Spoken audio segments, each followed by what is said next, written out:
Hello, everyone. I'm Dr. Angela Mattke, and you're watching Ask the Mayo Mom on Mayo Clinic's Facebook Live. I'm a pediatrician at Mayo Clinic Children's Center in Rochester, Minnesota, and host of this show about pediatric health topics where we take and answer your questions live. Because of COVID-19 and the safety measures we must all take to be safe, we're coming to you live again via Zoom to maintain social distancing. There are many benefits to sports participation for children and adolescents. However, during the COVID-19 pandemic, activities such as youth sports have been put on hold or modified to decrease the COVID-19 spread. Additionally, the scientific community has learned more about when it's safe to return to sports participation following COVID-19 infection. Today, we're going to be talking about sports participation during the COVID-19 pandemic and what you need to know about return to sports after COVID-19 infection. Joining us for this discussion are two physicians who've been working closely on this topic during the COVID-19 pandemic. Our first guest is Dr. David Soma, a pediatrician and pediatric sports medicine physician at Mayo Clinic Children's Center. Dr. Soma is also the chair of clinical practice within the Division of Community Pediatrics and Adolescent Medicine. Our second guest is Dr. Talha Niaz, a pediatric cardiologist at Mayo Clinic Children's Center. So please send in your questions today, and we'll try our best to review them during the live broadcast. However, we cannot offer specific medical advice for your individual family circumstances.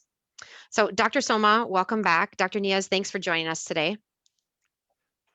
Thanks, Dr. Mackey, for having me. Always fun to join. Yeah, this is going to be a good discussion. Thanks, Dr. Mattke. This is an absolute pleasure to be here. Well, I'm so thankful to have you here. I know you guys have been working a lot within Mayo Clinic and within the global community in the United States about sports participation during COVID-19. So I think we're really, really lucky to have you guys share your knowledge today. My pleasure. So there's been a lot of discussion about sports participation, a lot of people for it, people against it, and a lot of concerns. But I think we need to start with the basics. Let's just understand why sports are really important for kids and what do they learn? What are the benefits of sports participation? I think you ask a really dangerous first question for me because I absolutely love sports and I'm as big of an advocate for them as anyone. So I think I could go on and spend the whole time talking today just about the benefits of sports, but I'll try to break it down a little bit more simply for everyone. Kids of all ages, boys, girls, those with disabilities, those without disabilities, people from all backgrounds have the potential to benefit from sports. And I typically try to break down the benefits into both kind of a short-term and then a long-term benefit. In the short term, there's things like children who participate in sports are 1/10 as likely to be as obese. They have improved academics in the classroom. They're less likely to smoke, do drugs, have teen pregnancy, and there's many, many more physical, social, emotional, and academic benefits that occur, just being involved in sports during the time you have them. But there's also long-term benefits. So there's things like those who go to do high school or team sports growing up are more likely to attend college. They achieve higher incomes later in life compared to those who don't do sports. They're more productive in their jobs later on in life. And then later on in life, they're at lower risk of cardiovascular disease.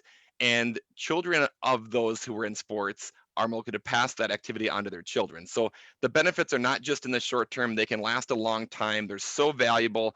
And I can say personally, and Dr. Mackey, you were an athlete as well, that I don't know if I would be where I'm at today with all the many lessons and benefits that sports provided me personally. Absolutely. I agree so much. And, I look back like on my high school and collegiate sports participation, and it's just invaluable. And not only that, just the life connections you make with friends and classmates and other things are incredibly valuable. But I think the bigger question is sports participation during the COVID-19 pandemic safe? So I know that's a loaded question. Thank you for answering it in advance. Another great but difficult question that could go on for hours, but there really isn't a yes or no answer here. I think that there's so many variables at play. Sports are probably safer when the numbers of COVID are lower in your community. Certain sports are lower risk than others. The individual risk factors or health conditions of the family or the people in their household are all things that I think we would need to consider. But I tell people that the moment you leave your house, there's no such thing as zero risk. And so I think a lot of times we're trying to think about minimizing the risk versus saying that it's absolutely zero. And so I think, we really can't just say sports are or are not safe during a pandemic. It's really trying to think about how everyone, anytime you make a medical decision, you got to weigh the risks and the benefits for each individual and make, kind of a decision. And I can say personally, I'm obviously very involved in the community in sports, and I have coached 3 sports personally since the start of the pandemic. I coached my son's baseball team, 2 flag football teams, and my current son's basketball team. And each of those sports have been during different times of the pandemic with different risk factors, some being indoor sports, some being outdoor, and then also just the emotions of people are variable. So I think there's a lot of different things to consider, and I really think it's an individual decision for each family. How do you have the time to be a pediatrician, a sports medicine physician, a parent, a coach? Dave, Dr. Soma, I don't know how you do this all. I have a great family and supporting wife. I will tell you that. So You do have a very supportive wife. I agree. So. So you said certain sports are going to be at higher risk. Can you kind of break down kind of lower risk sports participation versus maybe ones that would be higher risk? Yeah, absolutely. So higher risk sports are typically ones that are indoor compared to outdoor, those that require close contact, and those where there's more difficulty wearing a mask or providing social distancing or other factors. In lower risk sports, those are ones where you can be outside, obviously not be in close contact, wear a mask, use hand hygiene, minimize sharing of equipment, and all those different factors. The Minnesota Department of Health and other groups have published some of this data looking at kind of what sports are higher risk than others. And the most recent data that I could see that kind of looked at information from January or June through January, so kind of roughly a 6-month window, they showed the total number of cases in each sport. So remember, this isn't a rate because it's not looking at, if you have a lot of people playing a sport, there's going to be inherently more people doing it. But they showed that hockey, volleyball, basketball, and football had the largest numbers. Again, they also have to be considered what sports were in season during that 6-month window and what are the rates. But some commonalities in those sports are that they are typically ones that are indoor, except for football, or they're ones where there really is close contact. So again, I think it just reemphasizes that key message that, contact, indoors, sharing of equipment, not being able to wear a mask, all are things that are higher risk. Okay. So what is you mentioned a couple things you can do to reduce transmission. Can you just kind of elaborate those for families that are having children participate at this time? Yep. I think it all starts off before you even leave the house. If you feel that your child is not acting well, they've got a fever, cough, new symptom, something's not right, it's not worth the risk to spread that to the team or others. And so you really want to reach out to your primary care doctor or someone in the medical field to see if you would need to be tested. And once you've determined that your child's well enough to attend the practice, I think you want to, typically most organizations and sporting groups are doing some sort of pre-screening at arrival, either questions or temperatures or other things to kind of see that you're well when you do arrive. And there should be efforts, if possible, to wear masks, do social distancing during the practice, breaking up into pods in the practice so that there's less groups so that you can do contact tracing more easily, and all those different things. And hand sanitation is also very important. So a lot of those different measures are things that can be done to try to reduce the risk. Okay, I heard you mention wearing masks, and I know that this has been a little bit of a hot button issue for people. What does the science tell us about wearing masks during sports participation? Yeah, this is a I just keep challenging throwing one. you I know, hard you're ones. giving me crazy ones here. These are all hot topics, and I think the reason why a lot of these topics are so hot is we don't have a lot of great recent research because we're going through a pandemic together. It's the first year that we're really going through this, and we never wore masks in sports before, so we have limited data to make these decisions on. But there is some data out there. We know, number one, without a doubt, wearing masks helps prevent the spread of COVID-19. So we can extrapolate that, again, wearing masks in other settings outside of just work where we go or schools or other places, that it does prevent the spread. But there is some data looking at, they've had people where they get on like bikes or treadmills, they wear masks, they measure their oxygen, CO2 or carbon dioxide levels to see if there's any alteration or risk to that. And really the data would show that in those controlled settings with a certain type of mask, and these are really controlled studies, that it seems to be quite safe. And I can speak also anecdotally as a coach and someone who's gone to the gym with wearing a mask, and I've worn masks all day at work, that it does seem to be safe from an oxygen and ventilation standpoint. Where much people get a lot of, I think, concern is we don't know the risks of wearing a mask. We think it's to be safe from a breathing standpoint, but what about visual obstruction? So if you're a gymnast or a hockey player and the things to cover your eyes and you're about to go off a vault or go near the boards on ice, that could be a potential risk, not proven, but theoretical. What's the safety when your mask becomes soiled from sweat? Mhm. What is the risk of facial injury where somebody grabs your mask and rakes it across your face and it pulls on your ear? Those are things that are theoretical. I haven't heard of those encounters, but I think we're also, this is like everything, it's a balance. The benefits of wearing a mask to help prevent the COVID-19 so that you can participate versus the risk of not wearing a mask and then not maybe potentially being suffering these theoretical injuries. So a lot is still ongoing for research efforts, but I think the general message is that we know that they help prevent spread and they're likely safe for our children. Perfect. So I think you've kind of answered this, but I still want to ask it explicitly. What are you telling your families, your patients, other parents like myself, how to weigh the risks and benefits? Because there's clear benefits, right, to sports participation, but there are risks, right? And it's not without risk. So what do you tell them to help out make those decisions? Yep. I think the very first thing that I want to start with is tell me about your family and the risk factors in your family. We Hmm. know that people with chronic lung disease, transplant, hematolo or blood disorders, there are certain things that are out there that we know that are higher risk. And if you are a person in one of those settings, you really would have to, I think, be thinking very critically about the decision to allow either yourself, if you have those conditions, or a family member to participate in sports with those, just because of the increased risk of your potential exposure. However, I think if you're a healthy person with very low risk factors, there's never zero risk, but there's no other risk factors. Then you'd have to look at what sport are you choosing to play. Am I going in to do something like golf, where the risk is very low? That's a different story.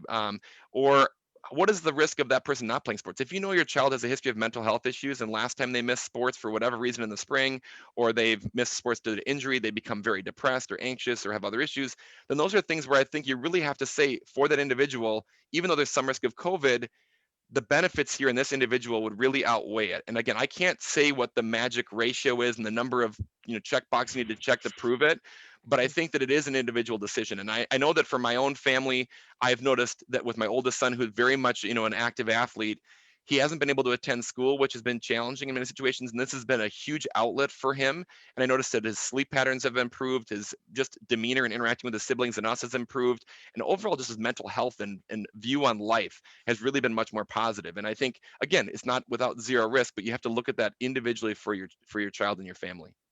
Okay, that's very helpful.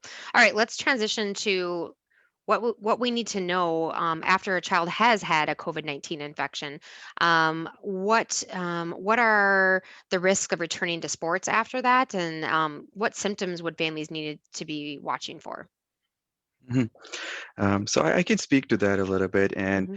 I think in order to understand that question, that's a great question, and I think get asked a lot. In order to understand that, I think we have to understand the prevalence of the disease, the pattern of the disease in children specifically. So if you look at overall the different studies that are out there from both the U.S. And the other international experience, overall, the number of children who have severe disease from COVID-19 fortunately has been really low as compared to the adults. And if you look at some of the numbers out there, in two of the studies from China as well as US and Italy, the number of individuals, children less than 18 years of age, who had a severe COVID-19 infection was less than 5%, and even less than 2 to 3% in those studies, which if you compare to adult, is anywhere from that 10, 15, 20% range in different studies.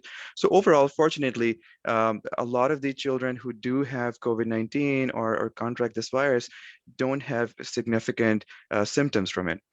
So in that order, the 90 to 95% of the children and adolescents that we will be talking about are in fact those who are either asymptomatic or had a mild infection like any other viral infection and recovered really easily, nicely from it with no significant issues. And then on the other extreme is going to be that group of individuals who had severe disease. In order to make it easy what severe disease is, I'm just going to make a boundary at hospitalization. And anybody who needed hospitalization for any form of respiratory support, any form of cardiac support, that's where I think, will mark as a severe disease. And that's a very small percentage of individual that's out there. And then there is a gray zone in between. There's always a gray zone.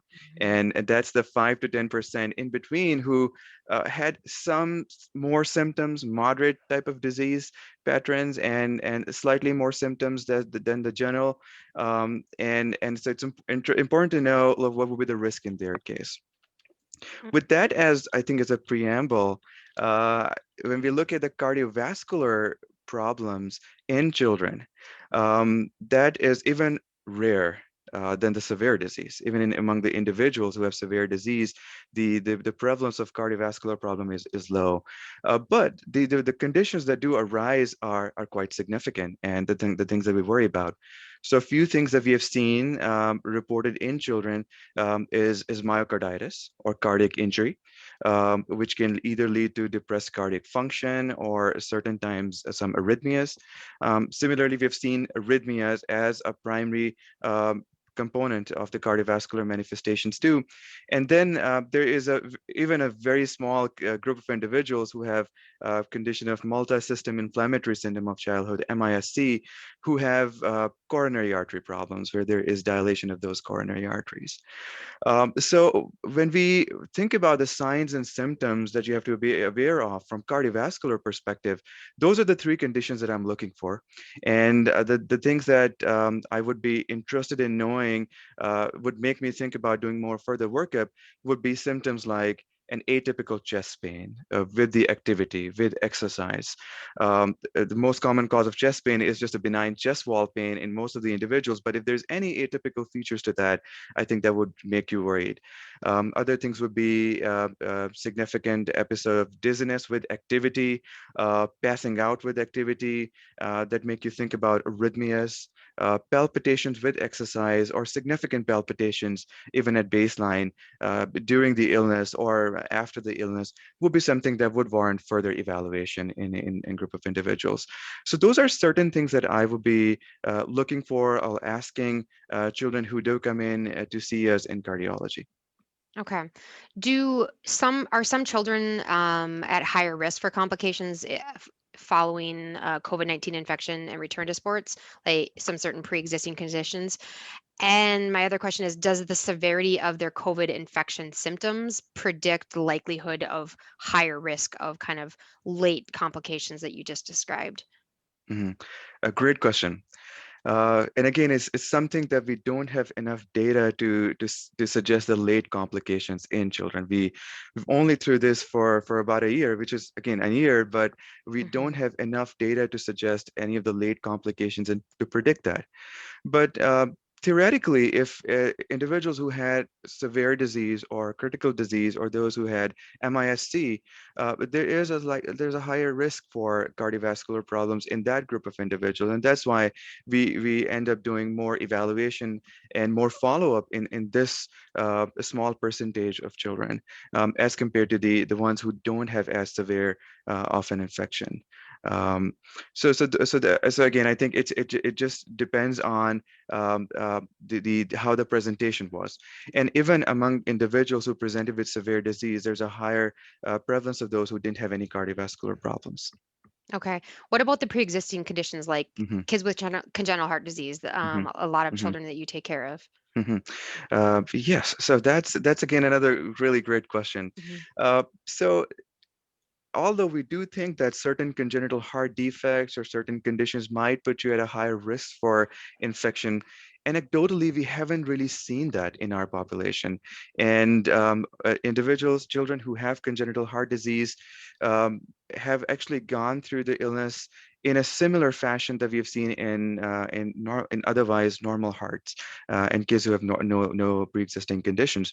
Although again, I have to say that it depends on the type of congenital heart defect, and it depends on the age as well. So we know that younger children, and with younger, I would say infants, less than 1 year of age, who have congenital heart disease have had a higher risk for complications from cardiovascular standpoint. But otherwise, as the cardiovascular condition or the congenital heart disease is well balanced, is repaired, and there is no underlying significant cardiac dysfunction or arrhythmia burden.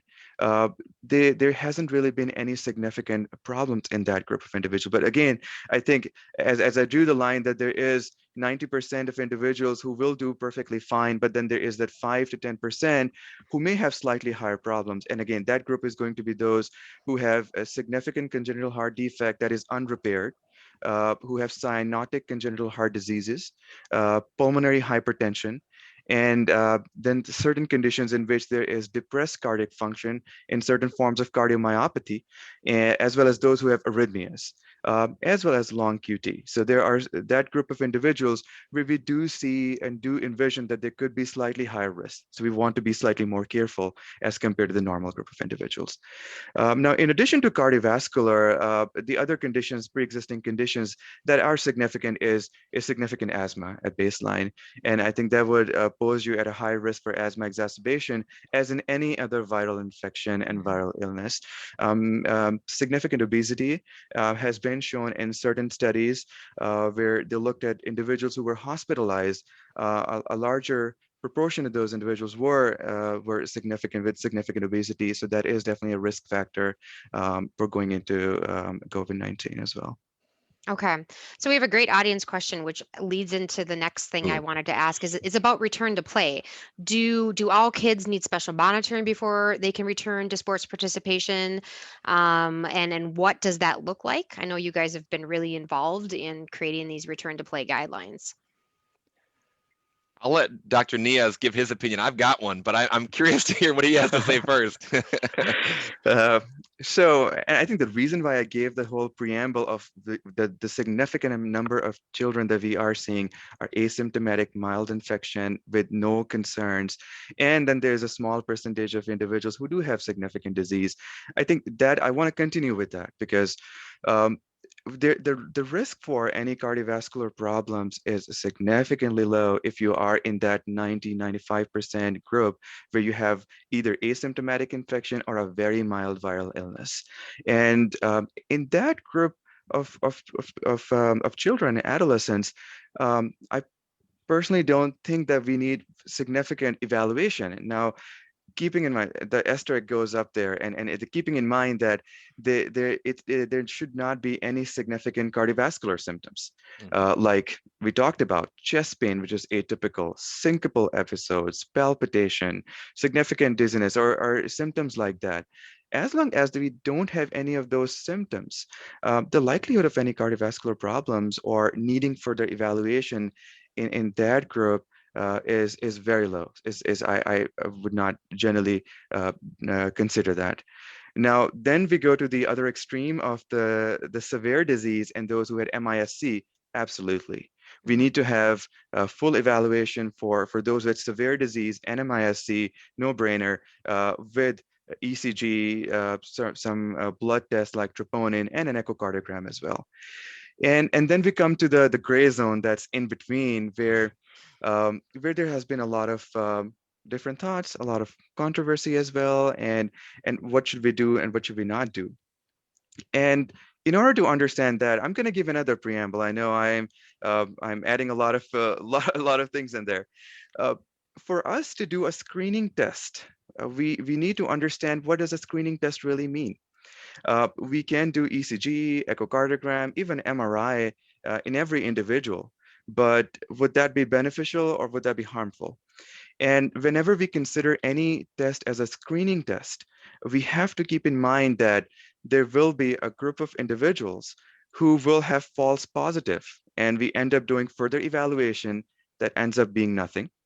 Similarly, there will be a slight percentage of individuals who are children and adolescents who will have a disease and will be false negative out of that test. So when we are instituting a screening test, we want to make sure we don't miss anyone who had a cardiac problem, but keeping in mind that that is at the expense of a very high percentage of kids who will have a false positive test too.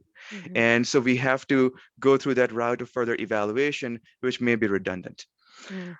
So with that, I think it is important to understand if we have a higher likelihood for the test to be positive in a certain group of patients, that's actually the population we should be instituting the screening for. And if we don't have a higher likelihood of the test to be positive, that's a group where we should not do further testing unless and until there is a clinical concern. So that's what we have thought about, that in this group of the 5 to 10%, which is gray zone, where they had some more symptoms, let's call them moderate symptoms, and we've called the moderate symptoms as fever lasting for a longer period of time, 4 days or longer, those who had a longer duration of symptoms, more than 10 to 14 days than the typical illness. And this does not include the loss of taste and loss of smell that can go on for a very long time, as we know from all these different studies. Palpitations and syncopal episode. Now, that's a group of individuals that I think it's important to screen them further with either starting with an ECG and then an echocardiogram, depending on what the ECG results are. Results are. And I think, again, that's something that you can gradatively say that if you have more symptoms, you might be thinking about more of those tests. And I know, Dr. Soma, I'll have you comment on that as well. We did draw a line based on how much of what type of sports are you going to be participating in? Mm. Is it going to be a high intensity sports where we have a higher likelihood of having a problem as compared to someone who is not in as high intensity sports? And that may actually play a role too. Now, so those individuals who had moderate symptoms and are in a higher intensity sports, and in our guidelines that we're working on, we put a cutoff of 15 years of age and higher. In that, I think it is reasonable to obtain an ECG, obtain a troponin, and an echocardiogram. And if any of those if all of them are normal, return to sports. If any of them is abnormal, then I think a referral to cardiology and then further evaluation based on what they're doing. Yeah, I'll echo a couple of things that Dr. Niaz said, but basically I break it up into two categories. There's those kids who had the disease, and you're trying to determine who is most likely to go on and get complications when they return. And I think Dr. Niaz stated it pretty eloquently. Severe disease absolutely needs to be looked at. Moderate, probably, but those who are mild probably need less of an evaluation. But for everybody, I don't care if you're mild, moderate, severe, as you go back, you got to keep in a magnifying glass on those kids and determine, do they develop any cardiac symptoms as they return? So even if you're mild, if you tell me that you're a kid who's played sports your whole life and you've never developed chest pain, shortness of breath, feeling like you're going to pass out, and now you're getting that with exercise, we need to see you. Yep. And so I really think that we need to target those kids and saying that, no matter what your story was with your COVID, if you start going to sports and you develop any of these symptoms, I want to see you. And then that's where the return to play is important, because if you just go day 10, I passed my quarantine, I'm going to go right back into a high intensity aerobic intense sport. We don't have that time to watch to see if those symptoms are going to develop. And you're not going to come out of the fourth quarter of a basketball game saying, Coach, I'm feeling a little pain in my chest, you got to pull me. No, they're going to keep on going. So we want to be able to do this in a gradual manner so that we can really see how the kids are doing. And so what I would say is that, everyone needs to serve their necessary isolation period, 10 days, without antipyretics after the onset of the illness or onset of the positive test. And then at the end of that, you need to gradually work up your exercise under some sort of education to look for those symptoms. And if they develop, then seek medical attention. If you're going back to golf or bowling, it's hard to really ramp up into those sports because the intensity is not the same. So you might be able to ramp up in 3 days, and knowing that the risk of developing a cardiac problem or heart problem during exercise is pretty low.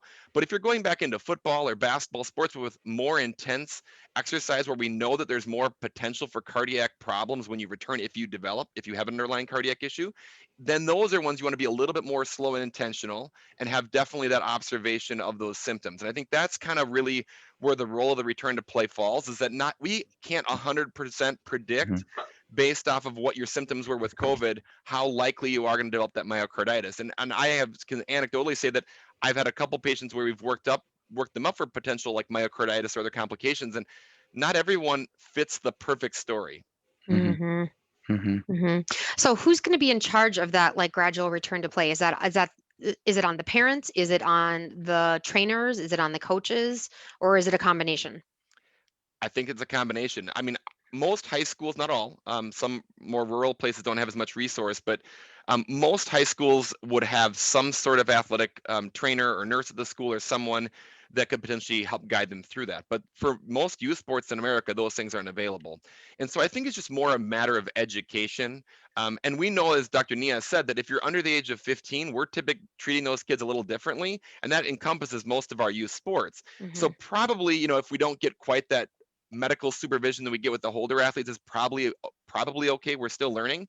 So when I'm if you're coming back from it, if you're a coach and you have some medical background, that's great. If you have some education that we can provide to our families, like we're talking about right now, these venues are really important, so that when Jimmy, Johnny, Susie, whomever comes home from their basketball game and say, "Mom, my chest was hurting when I was exercising," that might be a clue. And I would also add, a lot of people have asymptomatic COVID.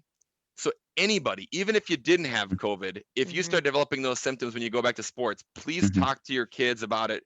Go to your primary care doctor. Let them decide really what is needed. And again, they might refer you on to cardiology or sports medicine.